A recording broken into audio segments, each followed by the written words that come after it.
Hello everyone, Gautam is education hub पर आप सभी का बहुत बहुत स्वागत है। उम्मीद है आप सभी अच्छे होंगे, एग्ज़ाम की तैयारी अच्छे से जारी होगी। आज है 15 नवंबर 2024 और आज की करंट अफेयर की क्लास आप लोगों के सामने। क्लास शुरू करने से पहले आप लोगों से छोटी सी रिक्वेस्ट, अगर आप लोग चैनल पर नए हैं तो प्लीज़ चैनल को सब्सक्राइब कीजिएगा। अगर वीडियो अच्छी लगे तो लाइक कीजिएगा और ज़्यादा से ज़्यादा शेयर कीजिएगा। आप लोगों को इस वीडियो का PDF जो है कहाँ पर मिलने वाला है, इस टेलीग्राम ग्रुप पर मिलने वाला है, तो आप वहाँ पर ज्वाइन हो सकते हैं। ठीक है, आपके लिए कुछ लाइंस। जीवन का सबसे बड़ा गुरु वक्त होता है, क्योंकि जो वक्त सिखाता है वो कोई नहीं सिखा पाता। आइए चलते हैं करंट अफेयर सेशन के फर्स्ट क्वेश्चन की तरफ। हाल ही में प्रधानमंत्री मोदी को किस देश का सर्वोच्च राष्ट्रीय सम्मान दिया जाएगा? Recently which country's highest national honour will be given to prime minister Modi? तो इसका सही आंसर हमारे पास होने वाला है डोमिनिकन गणराज्य। ठीक है, तो आइए देखते हैं कि यह क्यों दिया जाएगा। तो डोमिनिकन गणराज्य का जो सर्वोच्च राष्ट्रीय सम्मान है वो मोदी जी को दिया जाएगा। और यह जो डोमिनिका, वहाँ की जो राजधानी है, उन्होंने कहा कि कोविड-19 महामारी के दौरान प्रधानमंत्री मोदी के समर्थन को मान्यता देते हुए उन्हें डोमिनिका अवार्ड ऑफ ऑनर देने की घोषणा की है। देखिए, जब कोविड हुआ था तो उस दौरान 2021 में डोमिनिका को एस्ट्राजेनेका वैक्सीन की 70,000 खुराकें जो है वो मोदी जी के द्वारा प्रदान की गई थी, मतलब भारत के द्वारा। तो डोमिनिकन गणराज्य अब क्या करना चाहता है, भारत और मोदी जी को अपना राष्ट्र का जो हाईएस्ट सम्मान है उसको देना चाहता है। ठीक है, डोमिनिकन गणराज्य की अगर हम बात करें तो कैरेबियाई एक राष्ट्र है ये, और जो कि पश्चिम में हैती के साथ हिस्पानियोला द्वीप साझा करता है। ठीक है, राजधानी है सेंटो डोमिंगो, मुद्रा है डोमिनिकन पेसो, आधिकारिक भाषा है स्पेनिश और महाद्वीप है उत्तरी अमेरिका। ठीक है, सेकंड क्वेश्चन है दूसरी भारत सऊदी अरब राजनीतिक सुरक्षा बात। और हाँ, एक बात मैं बताना भूल गई कि नरेंद्र मोदी जी को पहले भी बहुत सारे राष्ट्रों के जो सर्वोच्च सम्मान है वो मिल चुके हैं, जैसे कि भूटान, रूस, मिस्र, France, Papua New Guinea, Fiji, Palau, सऊदी अरब, संयुक्त अरब अमीरात, बहरीन, बहुत सारे देशों के उनको जो है वो सम्मान मिल चुके हैं। और ये जो हमारी राष्ट्रपति हैं द्रौपदी मुर्मू जी, इनको सूरीनाम का जो है वो अवार्ड, हाईएस्ट अवार्ड मिला हुआ है। ठीक है, क्वेश्चन नंबर सेकंड है दूसरी भारत सऊदी अरब राजनीतिक सुरक्षा सामाजिक और सांस्कृतिक समिति कहाँ आयोजित की गई थी? Where was the second India Saudi Arabia political security social and cultural committee held? तो इसका सही आंसर हमारे पास होने वाला है नई दिल्ली। कहाँ पर होने वाली है? नई दिल्ली में होने वाली है, मतलब हो चुकी है ये 13 नवंबर को। तो सऊदी अरब की अगर हम बात करें, एक इस्लामिक स्टेट है, मक्का मदीना में सबसे पवित्र इस्लामिक स्थान यहाँ पर हैं। ठीक है, और यह देश इस्लाम का जन्म स्थान है। दुनिया का सबसे बड़ा रेत क्षेत्र कौन सा? रब अल खाली मरुस्थल यहीं पर है सऊदी अरब में। ठीक है, राजधानी क्या है सऊदी अरब की? रियाद है, मुद्रा सऊदी रियाल है। और यहाँ पर जो राज्य और सरकार के प्रमुख हैं उनका नाम है सम्राट सलमान बिन अब्दुल अजीज। ठीक है, नेक्स्ट है हाल ही में किस मंत्रालय ने महत्वपूर्ण खनिजों में सहयोग के लिए अंतर्राष्ट्रीय ऊर्जा एजेंसी के साथ एक समझौता ज्ञापन पर हस्ताक्षर किए हैं?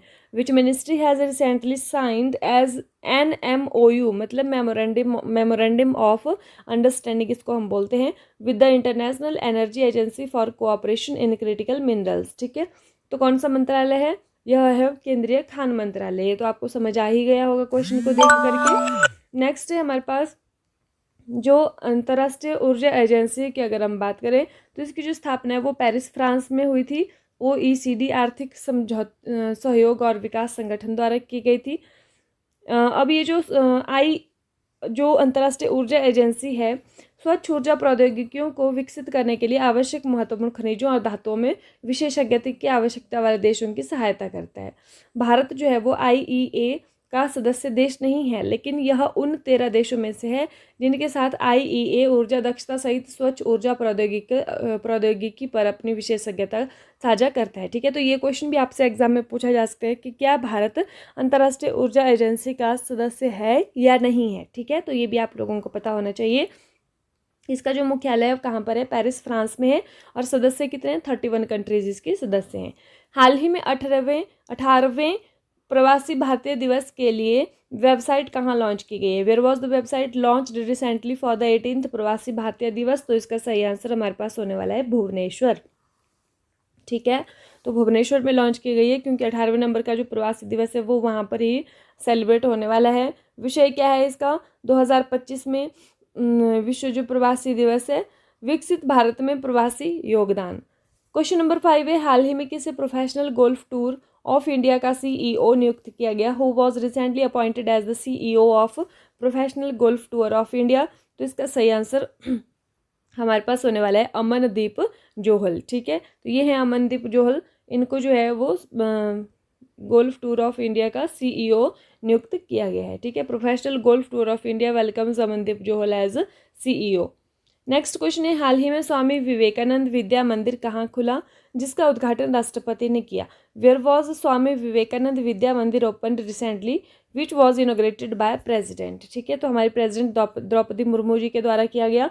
कहाँ पर खुला है? सिलवासा में खुला है। सिलवासा कहाँ पर है? जो दादर नगर हवेली है वहाँ पर है सिलवासा। ठीक है, जो हमारी UT है।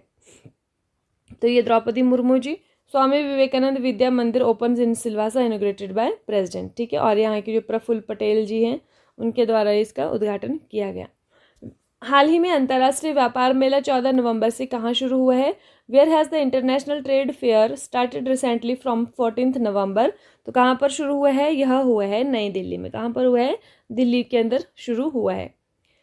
कहाँ पर? दिल्ली में, प्रगति मैदान में। थीम क्या है इसकी? Vocal for local and local to global. ठीक है, ये थीम हो सकता है फेमस थीम है, हो सकता है एग्जाम में पूछी जाए।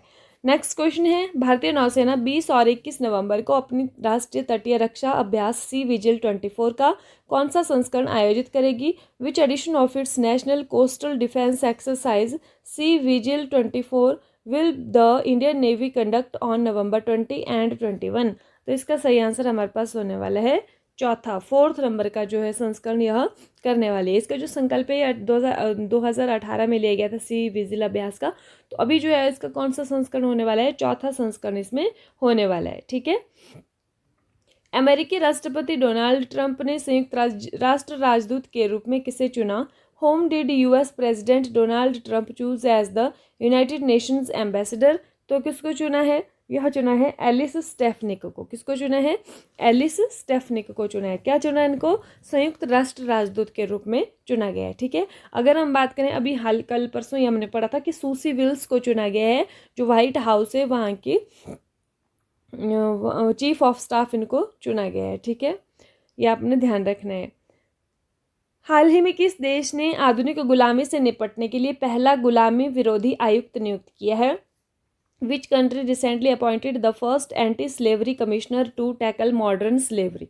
तो कौन से देश ने ऐसा एक जो आयुक्त नियुक्त किया है अपने वहाँ पर? तो यह किया है ऑस्ट्रेलिया ने। किसने किया है? ऑस्ट्रेलिया ने किया है। अब क्या है ये एंटी स्लेवरी? जो ऑस्ट्रेलिया है उसने आधुनिक गुलामी से निपटने के लिए पहला गुलामी विरोधी आयुक्त नियुक्त किया, और ऑस्ट्रेलिया ने अपने पहले एंटी स्लेवरी कमिश्नर, क्या नाम है इनका? Chris Evans. ठीक है, ये नाम भी आप लोगों को याद रखना है। क्रिस इवांस को नियुक्त किया गया है। तो यह जो पोस्ट है यह क्यों दी है, मतलब क्या काम है इनका? सरकार, व्यवसाय और समाज में आधुनिक गुलामी से निपटने के लिए। आधुनिक गुलामी मतलब जैसे कि मानव तस्करी, जबरन श्रम और धोखे से भर्ती, इस तरह से अगर गुलाम किसी को बनाया जाता है तो उससे निपटने के लिए जो है वो इन्होंने इस पोस्ट को रखा हुआ है। ठीक है, रिवीजन देख लेते हैं कल की क्लास का। हाल ही में पंजाब के शेर महाराजा रणजीत सिंह की जयंती कब मनाई गई है? When was the birth anniversary of lion of Punjab, मतलब शेर ए पंजाब या पंजाब के शेर महाराजा रणजीत सिंह सेलिब्रेटेड रिसेंटली? तो इसका सही आंसर हमारे पास क्या होने वाला है? इसका सही आंसर हमारे पास होने वाला है 13 नवंबर को। ठीक है, नेक्स्ट है, और ये जो महाराजा रणजीत सिंह थे ये सिख साम्राज्य के संस्थापक थे। 16वीं सीनियर महिला T20 ट्रॉफी 2024 किस टीम ने जीती है? Which team has won the 16th senior women's T20 trophy 2024? तो यह किसने जीती है? यह मुंबई टीम ने जीती है। ठीक है, हराया किसको है? ये बंगाल को हराया है। भारत ने किस देश को आकाश हथियार प्रणाली का पहला बैच भेजा है? To which country has India sent the first batch of Akash weapon system? यह दिया है आर्मेनिया को। आकाश जो है ये सरफेस टू एयर मिसाइल है। ठीक है, ये भी आप लोगों को ध्यान रखना है, सतह से हवा में मार करने वाली मिसाइल है। हाल ही में भारत का दौरा करने वाले डेनिस मंटूरोव किस देश के उप प्रधानमंत्री हैं? Denis Manturov who recently visited India is the deputy prime minister of which country? तो यह कहाँ के हैं? यह रूस के पहले उप प्रधानमंत्री बने हैं। ठीक है, नेक्स्ट हमारे पास आता है, हाल ही में कहा कि नई बाइक टैक्सी सेवा में महिलाएं भी शामिल होंगी। Recently where will women also be included in the new bike taxi service. तो यह कहाँ पर होने वाली है, यह दिल्ली मेट्रो में होने वाली है। ठीक है। हाल ही में प्रधानमंत्री मोदी अपने राजनयिक दौरे के तहत किन किन देशों का दौरा करेंगे। Which countries will prime minister Modi visit recently as part of his diplomatic tour. तो कहाँ कहाँ जाने वाले हैं मोदी जी, एक तो नाइजीरिया जाने वाले हैं, ब्राजील जाने वाले हैं, गुआना जाने वाले हैं, मतलब सही आंसर है उपरोक्त सभी। ठीक है। हाल ही में चेन्नई ग्रैंड मास्टर्स का खिताब किसने जीता है। Who recently won the Chennai grand masters title. तो यह किसने जीता है, यह जीता है लेवोन आरोनियन ने। किसने जीता है, सॉरी यह अरविंद चिदम्बरम ने जीता है। ये चेन्नई ग्रैंड मास्टर की बात यहाँ पर हो रही है, तो किसने जीता है, अरविंद चिदम्बरम ने जीता है। ठीक है। नेक्स्ट हमारे पास आता है, हाल ही में किसकी पहली महिला रिजर्व बटालियन को मंजूरी मिली है। Whose first women reserve battalion has been approved recently. तो यह किसकी, ये CISF की पहली महिला बटालियन को मंजूरी मिली है। ठीक है। सेंट्रल इंडस्ट्रियल सिक्योरिटी फोर्स इसकी जो फुल फॉर्म होती है। नेक्स्ट है, हाल ही में वैश्विक शहर ब्रांड रैंकिंग में शीर्ष पर कौन सा शहर है। Which city has topped the recent global city brand ranking. तो कौन सा शहर है, यह है लंदन। ठीक है। हाल ही में Satyajit Ray lifetime achievement award से किसे सम्मानित किया गया। Who was recently honoured with the Satyajit Ray lifetime achievement award. तो यह किसको किया गया था, यह फिलिप नॉइस को किया गया था। ठीक है। किसको किया गया है, फिलिप नॉइस को किया गया। कौन सा अवार्ड, सत्यजीत रे अवार्ड मिला है। तो वियतनाम के फिल्म मेकर हैं ये Phillip Noyce, honoured with Satyajit Ray lifetime achievement award. Last video में आप लोगों से क्वेश्चन पूछा था कि भारतीय तटरक्षक बल के 26वें महानिदेशक के रूप में किसे नियुक्त किया गया है। Who has been appointed as the 26th director general of Indian coast guard. तो इंडियन कोस्ट गार्ड के कौन बने हैं, परमेश शिवमणि जी बने हैं। सही आंसर आप लोगों ने किया था। आज की वीडियो का क्वेश्चन देख लीजिए, हाल ही में ड्यूमा बोको किस देश के छठे राष्ट्रपति चुने गए हैं। Recently Duma Boko was elected the 6th president of which country. सही आंसर आप लोग कमेंट करके बताएंगे। ऑप्शंस आपके पास हैं बोत्सवाना, थाईलैंड, वियतनाम या फिर इनमें से कोई नहीं। तो आप लोग कमेंट करके बताएंगे कि इसका राइट आंसर क्या होने वाला है। ठीक है। अभी अंत तक जुड़े रहने के लिए आप लोगों का बहुत बहुत धन्यवाद। क्लास तक अंत तक आप लोग जुड़े रहे। तो जाने से पहले आप लोगों के लिए कुछ लाइंस, आप जैसा विचार करेंगे वैसे हो जाएंगे। अगर अपने आप को निर्बल मानेंगे तो आप निर्बल बन जाएंगे, और यदि आप अपने आप को समर्थ मानेंगे तो आप समर्थ बन जाएंगे। आपके मानने पर डिपेंड है। कहते हैं ना कि अगर मान लो तो हार होगी और ठान लो तो जीत होगी। ठीक है। तो वो आपके हाथ में, आप मानेंगे या ठानेंगे। इसी के साथ thank you and have a nice day. खुश रहिए, अपना ख्याल रखिए, अपनी तैयारी को मजबूत रखिए, और मिलते हैं नेक्स्ट कल मॉर्निंग में, कल की क्लास में। Thank you.